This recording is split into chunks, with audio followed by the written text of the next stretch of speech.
ஆங்கில பேச்சாளர், தமிழ் பேச்சாளர், உலகம் சுற்றி வருகிறவர், தொழில் செய்கிறவர், வணிகர். அவருடைய திறமை போய் நீங்கள் கூகுளில் போய் பார்க்கணும். இன்றைக்கி அவரை நேராக பார்த்துட்டீங்க, கூகுளில் போய் சர்ச் பண்ணி பார்த்தீங்கன்னா அவருடைய திறமை உங்களுக்கு மேலும் தெரிந்து கொள்ள வாய்ப்பாக இருக்கும். அந்த அளவுக்கு ஒரு உயர்ந்த தமிழராக லண்டனில் வலம் வந்து கொண்டிருக்கிறார். ஆமாம். அடுத்து அதாவது ரியல் எஸ்டேட்னு சொன்னாவே இன்றைக்கி யாருன்னாக்கா பெரிய பெரிய ஜாம்பவான்கள், பெரிய பெரிய பெரிய தொழிலதிபர்கள் என்றெல்லாம் இருக்கிற வேளையில் இன்றைக்கு எடுத்துக்கிட்டிங்கன்னா தமிழ்நாட்டில் பெரும்பான்மையான real estate companies owned by Andhras and Telangana people. தமிழ்நாட்டில் சேர்ந்தவர்கள் அங்கே தமிழ்நாட்டில் ரியல் எஸ்டேட் அதாவது வீடு கட்டி விற்பது அல்லது கடைகள் கட்டி விற்பது, நிலம் வாங்கி விற்பதெல்லாம் பார்த்திங்களா மற்ற மாநிலத்தை சேர்ந்தவர்கள் எல்லா ஊர்லேயும் புகழ் வாய்ந்திருக்கிறார்கள். அந்த வகையில் இன்றைக்கி நாங்களும் செய்ய முடியும் என்ற கிராமத்து வாசிகளாக இருந்து நகரத்துக்கு வந்து ஏழை எளியோருக்கு, நடுத்தர மக்களுக்கு, நடுத்தரத்துக்கும் ஏழைக்கும் இடையிலே உள்ளவர்களுக்கு வீடு கட்டி கொடுத்து கொண்டிருக்கின்ற ஒரு சங்கமாக விளங்கி கொண்டிருக்கிற federation of all India real estate அசோசியேஷனுடைய தலைவரும் flat promoter, real estate business magnate mister Henry Arumugam. Is from Chengam. செங்கத்திலேருந்து சென்னையில் அப்படியே பெரிய அளவில் வளர்கிறதுக்கு முயற்சி பண்ணிட்டுருக்கார். அவர் இப்போது அவருடைய உரையாற்றுவார். போங்க.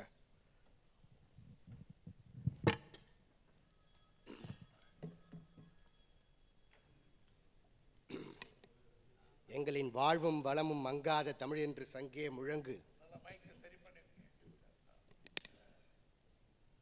எங்களின் பகைவர்கள் எங்கோ மறைந்தார், இங்குள்ள தமிழர்கள் ஒன்றாதல் கண்டே என்கிற பாரதியின் வைர வரிகளை நினைவு கூர்ந்து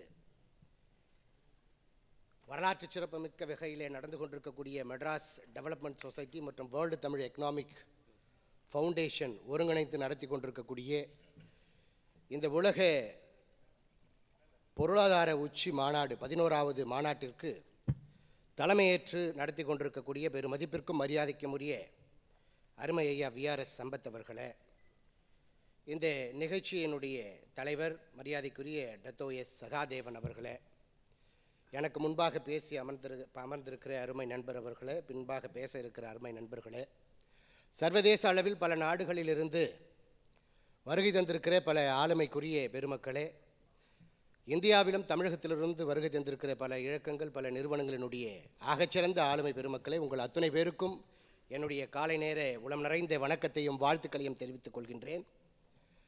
இன்றைக்கு ரியல் எஸ்டேட் என்பது மனிதனுடைய வாழ்வியலிலே அடிப்படையிலே உணவு, உடை, உறையுள் என்று சொல்லக்கூடிய இருப்பிடம் இன்றியமையாததாக அமைந்திருக்கிறது.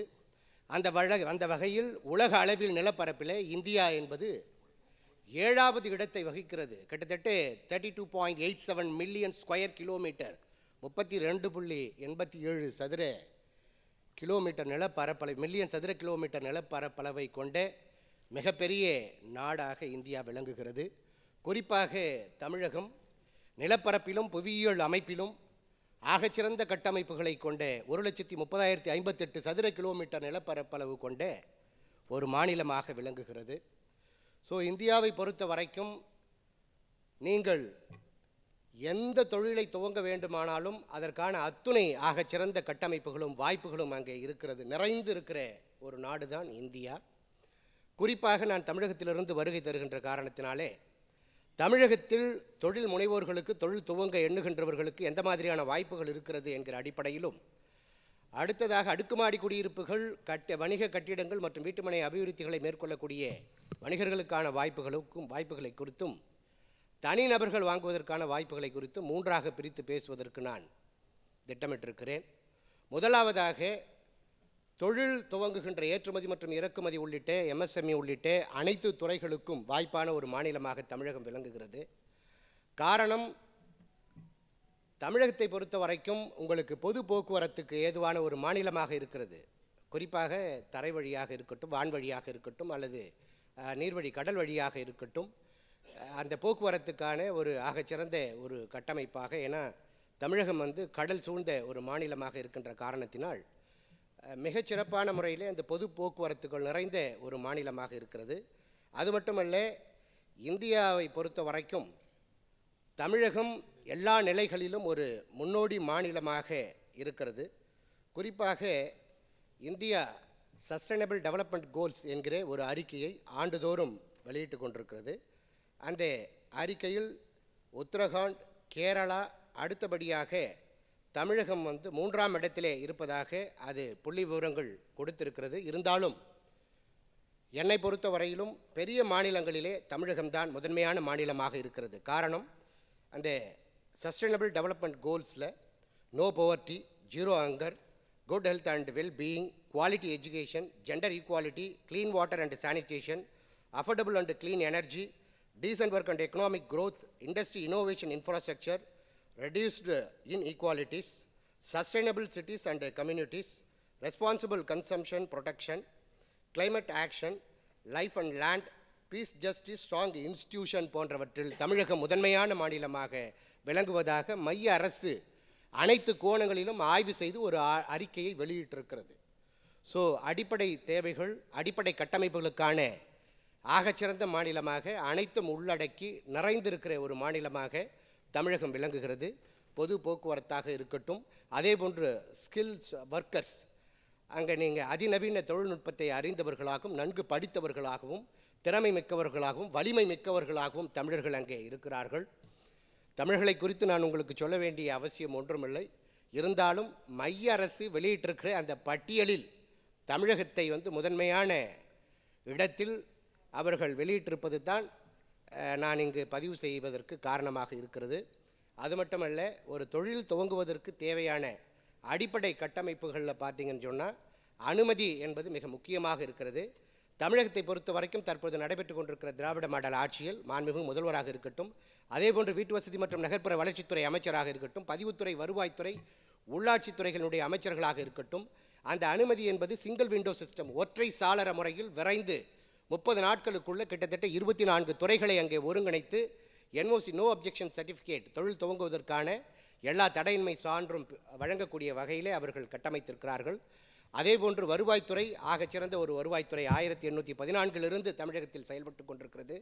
அங்கே இருக்கிற அனைத்து சட்ட திட்டங்களையும் மிகச்சிறப்பாக உள்ளடக்கி தற்பொழுது தானியங்கி முறையிலே அந்த வருவாய்த்துறை பதிவேடுகளை எல்லாம் இணையதளம் வாயிலாகவே வழங்கக்கூடிய வகையில் இன்றைக்கு தமிழகத்தினுடைய வருவாய்த்துறை வளர்ந்திருக்கிறது. அதேபோன்று பதிவுத்துறை 1860 சட்டமியற்றப்பட்டு 865 அங்கு நடைமுறைப்படுத்தப்பட்டிருக்கிறது.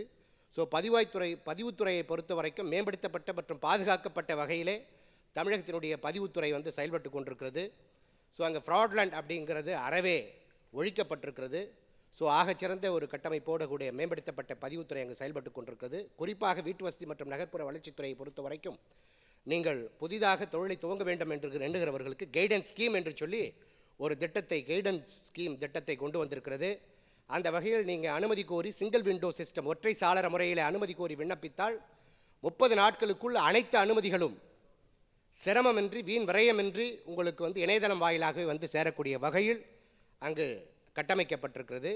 ஸோ வீட்டு வசதித்துறை, வருவாய்த்துறை, பதிவுத்துறை, உள்ளாட்சித்துறையினுடைய இறுதி ஒப்புதல்கள், technical approval and final approval, இவை அனைத்துமே மிக எளிமையான முறையில் உங்களுக்கு கிடைக்கக்கூடிய வகையில் தமிழகம் இருக்கின்ற காரணத்தினால் தமிழகத்தில் நீங்கள் தொழில் முதலீடுகளை செய்வதற்கு, அதே போன்று மின்மிகை மாநிலமாக தமிழகம் வந்து விளங்குகிறது. அதுவும் 100% நீங்கள் மின்மிகை மாநிலமாகவும், அதே போன்று மாற்று எரிசக்தியிலே நீர்மின் நிலையமாக இருக்கட்டும், அனல் மின் நிலையமாக இருக்கட்டும், பல வகையிலும் சூரிய மின்தகடு போன்றவை மூலமாக மின்சாரத்தை, காற்றாலை மூலமாக மின்சாரத்தை தயாரிக்கக்கூடிய வகையிலே இன்றைக்கு வந்து எரிசக்தி வந்து தன்னிறைவு பெற்ற மாநிலமாக இன்றைக்கு தமிழகம் விளங்குகிறது. ஆகவே தொழில் துவங்குகின்றவர்களுக்கு வாய்ப்பாக அனைத்து வகையிலும் ஆல் டைரக்ஷன் 360 டிகிரிஸ் அங்கே வந்து நீங்கள் தொழிலை துவங்குவதற்கான அத்துணை அனுமதிகளையும் நிலங்களையும் எளிமையான முறையில் வாங்குவதற்கும், அங்கே பணியாளர்களை நியமிப்பதற்கும் ஆகச்சிறந்த திறமை கொண்டவர்கள், அறிவார்ந்த பெருமக்கள் அங்கே தமிழகத்தில் இருக்கிறார்கள். அங்கிருந்து தான் தமிழர்கள் வந்து திரைக்கடல் ஓடியும் திரவியம் தேடு என்று சொல்லி இந்த மாநாட்டினுடைய டேகை பார்த்தேன். ஸோ திரைக்கடலையும் கடந்து செல்வத்தை தேடுவதற்காக பல நாடுகளிலே வந்து தமிழர்கள் வந்து பணியாற்றுவதற்கு அங்கிருந்து சென்று கொண்டிருக்கிறார்கள். ஆகவே தமிழகத்தில் நீங்கள் இப்படிப்பட்ட ஆகச்சிறந்த கட்டமைப்புகளை தொழில்களை முனையும் பொழுது, ரியல் எஸ்டேட் உள்ளிட்ட கட்டுமானத் துறையை பெருமளவிலே நீங்கள் கட்டமைக்கும் பொழுது, வீட்டுமனைகளை அபிவிருத்தி செய்யும் பொழுது, அங்கு உள்ள தேவைகளை பூர்த்தி செய்வதற்கான முயற்சிகளை நீங்கள் மேற்கொள்ளும் பொழுது நல்ல வாய்ப்புகள் இருக்கும். ரியல் எஸ்டேட் துறையை பொறுத்த வரைக்கும் இன்றைக்கு 100% லாபம் மிகுந்த ஒரு துறையாக தமிழகம் விளங்குகிறது. காரணம், தமிழகத்தை பொறுத்த வரைக்கும் இன்றைக்கு தகவல் தொழில்நுட்ப நிறுவனங்கள் பெருமளவிலே வளர்ந்திருக்கிறது. அங்கு வேலைவாய்ப்புக்கு ஏதுவான ஸ்பெஷல் எக்கனாமிக் ஜோன், சிறப்பு பொருளாதார மண்டலங்கள், சிப்காட், சிட்கோ போன்ற தொழில் நிறுவனங்கள் அதிகப்படியாக இருக்கிறது. பெருமளவிலே நீங்கள் நிலங்களை வாங்கும் பொழுது உங்களுக்கான பிரைவேட் போர்ட், துறைமுகங்களை அமைப்பதற்கான வாய்ப்புகள் கூட தமிழகத்தில் இருக்கிறது. ஏற்கனவே துறைமுகங்கள் இருக்கிறது, சர்வதேச விமான நிலையங்கள் இருக்கிறது. இன்னும் கூடுதலாக கடல் பகுதியிலே நீங்கள் தேவைப்படும் பொழுது அந்த கோஸ்டல் ரெகுலேட்டரி ஜோன் என்று சொல்லுவோம், கடலோர பாதுகாப்பு மண்டலத்திலிருந்து மிக எளிமையான முறையிலே அங்கே தடையின்மை சான்று வழங்குவதற்கும் அனுமதி பெறுவதற்குமான நல்லதொரு வாய்ப்புகள் அங்கே தமிழகத்தில் தொழில் துவங்குகின்றவர்களுக்கு இருக்கிறது. இரண்டாவதாக, கட்டுமானத் துறையிலே நீங்கள் அடுக்குமாடி குடியிருப்புகளையும் வணிக வளாகங்களையும் வீட்டுமனை அபிவிருத்திகளையும் பண்ணை நிலங்களையும் வெர்டிகல் ஃபார்மிங் அடுக்குமுறையிலே விவசாயத்தை வேளாண்மை மேற்கொள்கின்றவர்களையும் அப்துல் கலாம் ஐயா அவர்களுடைய கனவு திட்டமான புறா திட்டத்தை நீங்கள் நடைமுறைப்படுத்துவதற்காக எண்ணுகின்றவர்களுக்கும் அற்புதமான ஒரு வாய்ப்புகள் அங்கே இருக்கிறது. ஏனென்று சொன்னால், தமிழகத்தை பொறுத்த வரைக்கும் இன்றைக்கு முழுமை திட்டங்கள், மாஸ்டர் பிளானை முழுமையாக அனைத்து மாநகராட்சிகளிலும் கிட்டத்தட்ட 21 மாநகராட்சிகள் மற்றும் அதனை சுற்றி இருக்கக்கூடிய பெரு கிராமங்கள், புறநகர் கிராமங்கள், பெரிய அர்பன் வில்லேஜஸ் அனைத்தையும் ஒருங்கிணைத்து மாஸ்டர் பிளான் செய்யப்பட்டிருக்கிறது, முழுமை திட்டங்கள் செய்யப்பட்டிருக்கிறது. இரண்டாவதாக, அம்ருத் ஸ்கீம் என்று சொல்லக்கூடிய மைய அரசினுடைய திட்டத்தில் அங்கே இருக்கக்கூடிய எல்லா ஆல் முனிசிபாலிட்டிஸ், அனைத்து நகராட்சிகளையும் மாஸ்டர் பிளான் ஒருங்கிணைந்த combined local planning authority and single local planning authority, SLP and CLPA என்று சொல்லக்கூடிய முழுமை திட்டங்கள் அங்கு விரைந்து முடிக்கப்பட்டிருக்கிறது. அது மட்டுமல்ல, தற்பொழுது மூன்றாவதாக அம்ருத் ஸ்கீம் 3 என்று சொல்லி ஒரு திட்டத்தை தமிழக அரசினுடைய வீட்டு வசதித்துறை நடைமுறைப்படுத்தியிருக்கிறது. அந்த திட்டத்தின் மூலமாக மூன்றாவது கட்டமாக தமிழகத்தில் இருக்கக்கூடிய அனைத்து பேரூராட்சிகளையும் முழுமை திட்டங்கள் நடைபெறுவதற்கான திட்டத்தை அறிவித்து விரைவில் அடுத்த ஆண்டு அது துவங்க இருக்கிறது. ஸோ ஆகவே தமிழகத்தை பொறுத்த வரைக்கும் நீங்கள் நிலங்களை வகைப்படுத்தி இருக்கிறது. எவையெல்லாம் இண்டஸ்ட்ரீஸ், ஃபேக்ட்ரிஸ் கட்டுவதற்கு உகந்த நிலங்கள், அதேபோல் primary residential zone, mixed residential zone, institutional zone என்று சொல்லி தமிழகத்தில் இருக்கக்கூடிய நிலங்களை எல்லாம் வகைப்படுத்தி அதை ஆகச்சிறந்த ஒரு கட்டமைப்போடு கூட ஒரு முழுமை திட்டங்களை ஏற்படுத்தி நடைமுறைப்படுத்தி இருக்கிறது. ஸோ எளிய முறையிலே அது மாத்திரமல்ல, நீங்கள் தொழில் துவங்க வேண்டும் என்று எண்ணும் பொழுது அங்கு நிலங்கள் ஒருவேளை அதர் கிளாசிஃபிகேஷனாக வேறு வகைப்பாடாக இருக்கும் பட்சத்தில் அந்த நிலங்களை வகைப்பாடு மாற்றம் செய்வதற்குமான வாய்ப்புகள் மிக எளிமையாக இருக்கிறது. அதையும் ஒற்றை சாளர முறையிலேயே சிங்கிள் விண்டோ சிஸ்டம் மூலமாகவே நீங்கள் ரீகிளாசிஃபிகேஷன், நிலங்களை மறு வகைப்பாடு செய்வதற்கான வாய்ப்புகளும் அங்கே தமிழகத்தில் நிறைந்து இருக்கிறது. அதே போன்று அடுக்குமாடி குடியிருப்புகளை கட்டுவதற்கு, அதுவும் குறிப்பாக தற்போது ஹையர் இன்கம் கேட்டகரி, உயர் வகுப்பினருக்கான குடியிருப்புகள் மட்டுமே அங்கு கட்டப்பட்டு வருகிறது. குறிப்பாக economically weaker section and affordable housing, இது போன்ற திட்டங்களை கட்டுவதற்கான கட்டுநர்கள் அங்கே அதிகம் இல்லை. காரணம், தமிழகத்தில் நீங்கள் பார்த்தீங்கன்னு சொன்னால் கடந்த 2023ஆம் ஆண்டு மார்ச் மாதம் வரைக்கும் மைய அரசு affordable housing and economically weaker செக்ஷனுக்கான அடுக்குமாடி குடியிருப்புகளை கட்டுகின்ற கட்டுநர்களுக்கு ஜிஎஸ்டியிலிருந்து விலக்கு, வருமான வரியிலிருந்து விலக்கு போன்ற விலக்குகளை அங்கு அளித்து கொண்டிருந்தது. ஆகவே அப்படிப்பட்ட affordable housing and economically weaker செக்ஷனுக்கான குடியிருப்புகளை கட்டுகின்ற கட்டுநர்கள் பெருமளவிலே அங்கு இருந்தார்கள். தற்பொழுது affordable housing and economically weaker செக்ஷனுக்கான குடியிருப்புகளை கட்டுவதற்கான கட்டுநர்கள் தமிழகத்தில் தற்பொழுது இல்லை. அதற்கான வாய்ப்புகள் மிக பிரகாசமாக இருக்கிறது.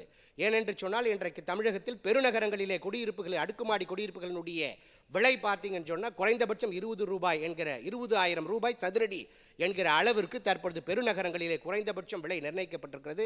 புறநகர் பகுதிகளிலே 5,000 ரூபாய் முதல் 10,000 ரூபாய் வரை விற்பனை செய்யக்கூடிய வகையிலே அங்கு நிலங்களினுடைய விலையும் அடுக்குமாடி குடியிருப்புகளினுடைய விலையும் அங்கே இருக்கிறது. ஆகவே affordable housing and economically weaker செக்ஷனுக்கான கட்டுமான பணிகளை மேற்கொள்கின்றவர்களுக்கு அங்கு வாய்ப்புகள் பிரகாசமாக இருக்கிறது. அதுவும் அந்த அடுக்குமாடி குடியிருப்புகளையும் எளிய முறையிலே சிங்கிள் விண்டோ சிஸ்டம், ஒற்றை சாளர முறையிலேயே அங்கு கட்டிட திட்ட அனுமதி வழங்குவதற்கான வாய்ப்புகளை தமிழக அரசு மிக பிரகாசமாக அங்கே அமைத்திருக்கிறது. அதே போன்று மேம்படுத்தப்பட்ட ஆகச்சிறந்த அதிநவீன தொழில்நுட்பத்தை பயன்படுத்தி பதிவுத்துறையும் அங்கே செயல்படுகிறது. ஸோ வருவாய்த்துறை, பதிவுத்துறை and local bodies, urban local bodies and rural local bodies and CMDA, DTCP போன்ற அதிகாரங்களை அனுமதிகளையும் அங்கீகாரங்களையும் வழங்கக்கூடிய அமைப்புகள் மிகச்சிறப்பாக அங்கே கட்டமைக்கப்பட்டு இந்த திராவிட மாடல் ஆட்சியில் புதிய உச்சத்தை தொட்டிருக்கிறது. ஆகச்சிறந்த ஒரு கட்டமைப்புகளை அங்கே உருவாக்கி அதிவிரைவிலே அனுமதிகளை வழங்கி வருவது தான் தமிழகத்தினுடைய சிறப்பு. ஆகவே அடுக்குமாடி குடியிருப்புகளையும் தனி வீடுகளையும் வணிக வளாகங்களையும் வீட்டுமனை பிரிவுகளையும் அதேபோன்று பண்ணை நிலங்களையும் அதேபோன்று வெர்டிகல் ஃபார்மிங் போன்ற சஸ்டைனபிள் ரியல் எஸ்டேட் போன்ற திட்டங்களையும் அங்கே துவங்குவதற்கு திட்டமிட்டிருக்கிறவர்கள் தாராளமாக அங்கே நீங்கள் பணிகளை துவங்கலாம். நான் ஏற்கனவே பதிவு செய்திருந்தேன். அங்கே இருக்கக்கூடிய நிலங்கள் அத்தனையும் முழுமை திட்டங்களாக அறிவிக்கப்பட்டு அந்த பணிகள் எல்லாம் நிறைவு பெற்றிருக்கிறது. அந்த நிலங்களின் அடிப்படையிலே அதனை நீங்கள் பார்த்து அறிந்து அதுவும் அனைத்தையுமே நீங்கள் இணையதளம் வாயிலாகவே பார்த்து இணையதளம் வாயிலாகவே விண்ணப்பித்து இணையதளம் வாயிலாகவே அனுமதி பெறக்கூடிய வகையில் தமிழக அரசு மிகச் சிறப்பான முறையிலே செயல்பட்டு கொண்டிருக்கிறது. தொழில் முனைவோர்களை இருகரத்தை விரித்து வாருங்கள், இங்கே தொழில் துவங்குங்கள், உங்களுக்கு தேவையான அத்துணை உதவிகளையும் நாங்கள் செய்து தருகிறோம் என்று சொல்லி நம்மை உற்சாகப்படுத்துகிறது, வரவேற்கிறது தமிழக அரசு. ஸோ அப்படி ரியல் எஸ்டேட் மற்றும் கட்டுமானத் துறையிலே ஆகச்சிறந்த வாய்ப்புகள் தமிழகத்தில் இருக்கிறது. அது மட்டுமல்ல, அங்கே நிலங்களையும் மனைகளையும் வீடுகளையும் அடுக்குமாடி குடியிருப்புகளையும் வாங்குவதற்கு திட்டமிடுகிற தனி நபர்களுக்கு ஒரு நல்ல வாய்ப்பு, அங்கே நல்ல முதலீடு செய்வதற்கான ஒரு நல்ல வாய்ப்புகள் இருக்கிறது. காரணம், அங்கே பல தொழில் நிறுவனங்கள் எம்எஸ்எம்இ செக்டார்ஸ் வளர்ந்து கொண்டிருக்கிறது. அதே போன்று சென்னை என்பது உங்களுக்கு தெரியும், லண்டனுக்கு அடுத்தபடியாக ஒரு பெரும் மாநகரம். அதே போன்று இந்தியாவில் எங்களுக்கு இருக்கக்கூடிய பெருநகரங்களிலே Chennai metropolitan development authority, Chennai பெருநகர வளர்ச்சி குழுமம் கிட்டத்தட்ட 5904 சதுர கிலோமீட்டர் பரப்பளவு கொண்ட மிகப்பெரிய ஒரு சென்னை பெருநகர வளர்ச்சி குழுமத்தை நாங்கள் கட்டமைத்திருக்கிறோம். இந்தியாவை பொறுத்த வரைக்கும் 5வது இடத்திலே சென்னை பெருநகர வளர்ச்சி குழுமம் பரப்பளவில் உயர்ந்திருக்கிறது. இன்னும் ஓரிரு ஆண்டு காலத்தில் அது 8878 சதுர கிலோமீட்டராக எங்களுடைய சென்னை பெருநகர வளர்ச்சி குழுமம் நிலப்பரப்பளவில் பறந்து விரிந்து அதனுடைய எல்லையை விரிவாக்கம் செய்ய இருக்கிறது. அது மட்டுமல்ல, எங்களுக்கு அடுத்தபடியாக 2 டயர் சிட்டிஸ், நீங்கள் கோயம்புத்தூர், திருச்சி, சேலம், மதுரை, திருநெல்வேலி, தஞ்சாவூர் போன்ற 2 டயர் சிட்டிஸ் எங்களுக்கு 2ஆம் நிலையில் இருக்கிற பெரும் நகரங்கள், தொழில் நகரங்கள் எங்களுக்கு பெருமளவில் இருக்கிறது. ஸோ 21 மாநகராட்சிகளையும் மிகச்சிறப்பான முறையில் தமிழகத்தில் சென்னையை பொறுத்த வரைக்கும் முழுமை திட்டங்களை விரைந்து முடித்து அந்த நிலங்களை எல்லாம் வகைப்படுத்தி இருக்கிறோம். அது மட்டுமல்ல, 19% நான் சொன்னேன், தமிழகத்தினுடைய நிலப்பரப்பளவு 1,30,058 சதுர கிலோமீட்டர் என்று சொல்லி இதில் கிட்டத்தட்ட பீப்புள் டென்சிட்டி பாப்புலேஷன் அடர்த்தியாக வசிக்கக்கூடிய பகுதிகளை கண்டறிந்து கிட்டத்தட்ட தற்பொழுது கடந்த ஆட்சியில் வெறும் 9% தான் சிபிஏ கண்டினியூஸ் பில்டிங் ஏரியா தொடர் கட்டிட பகுதி இருந்தது. இதனை தற்பொழுது மாற்றி அமைத்து கிட்டத்தட்ட 19% உயர்த்தி இருக்கிறது தமிழக அரசு. ஸோ அங்கே வீடுகளை குடியிருப்புகளை கட்டுவதற்கு எண்ணுகின்றவர்களுக்கு எளிமையான முறையில் அங்கு வாய்ப்பு வழங்கப்பட்டிருக்கிறது. அது மட்டுமல்ல, தனி மனைகளை தேர்ந்தெடுத்து வாங்கி அதில் வீடுகளை கட்ட வேண்டும் என்று எண்ணுகிறவர்களுக்கு நீங்கள் ஒரு கிரவுண்ட் அளவில் 2400 சதுரடி மனைப்பரப்பளவில் நீங்கள் இடங்களை வாங்கி கட்ட வேண்டும் என்று சொன்னால் நீங்கள் இந்தியாவிலேயே 2வது மாநிலமாக தமிழகம் விளங்குகிறது. Instant approval. நீங்கள் ஒரு தொழில்நுட்பம் தெரிந்த ஒரு பொறியாளராக இருக்கும் பட்சத்தில் நீங்கள் இணையதளம் வாயிலாகவே சிங்கிள் விண்டோ சிஸ்டமில் நீங்கள் அனுமதி கோரி உங்களுடைய பிளானை, திட்டத்தை நீங்கள் எப்படி அனுமதி பெற வேண்டும் என்று சொல்லி எண்ணி நீங்கள் டிராயிங்கை வரைபடத்தை தயாரித்து அந்த இணையதளத்தில் நீங்கள் பிடிஎஃபாக கன்வெர்ட் பண்ணி பதிவேற்றம் செய்தீங்கன்னா அந்த பதிவேற்றம் செய்கிற ஃபியூ செகண்ட்ஸ் தான். அந்த ஃபியூ செகண்ட்ஸில் உங்களுக்கு அந்த டிராயிங்கை அக்செப்ட் பண்ணிக்கிட்டு எவ்வளோ ஃபீஸ்னு உங்களுக்கு சொல்லும். அதுவும் பார்த்தீங்கன்னா ஒருங்கிணைந்த கட்டணம், பல்வேறு வகையான கட்டணங்கள்லாம் கிடையாது. ஒரே கட்டணம், ஒருங்கிணைந்த கட்டணம். அந்த கட்டணத்தை அதுவும் சொற்பமான கட்டணம். நீங்கள் மாநகராட்சி பகுதிகளெல்லாம் வெறும் சதுரடி 100 ரூபாய் தான். கிராமப்புறங்களுக்கெல்லாம் ஒரு சதுரடி 15 ரூபாய் தான் கட்டணம் இருக்கிறது. ஸோ அது இமிடியேட்டாக ப்ராசஸ் பண்ணி நீங்கள் அந்த பணத்தை நீங்கள் இணையதளம் வாயிலாகவே செலுத்திட்டீங்கன்னு சொன்னால் அனுமதிக்கான கட்டணத்தை அடுத்த ஒரு சில நொடிகளில் உங்களுக்கு கட்டிட திட்ட அனுமதி கிடைச்சிடும். ஸோ அந்த அளவுக்கு இன்ஸ்டன்ட் அப்ரூவல், உடனடியாக அனுமதி கிடைப்பதற்கான வாய்ப்பினை தமிழக அரசு ஏற்படுத்தி நடைமுறைக்கு கொண்டு வந்திருக்கிறது. வரலாற்று சிறப்புமிக்க திட்டம். கிட்டத்தட்ட 1811 வீட்டு வசதித்துறை துவக்கப்பட்டது. லண்டனுக்கு அடுத்தபடியாக பெருமாநகரம் என்று சொல்லி பார்த்தால் சென்னை தான். ஸோ அந்த அளவுக்கு நீண்ட நெடிய வரலாறு கொண்ட ஒரு மாநிலத்தில் தமிழகம் இருக்கிறது. அதுவும் வீட்டு வசதி துறையில் இப்படி ஒரு அற்புதமான ஆகச்சிறந்த திட்டத்தை கொண்டு நடைமுறைப்படுத்தி இருக்கிறார்கள்.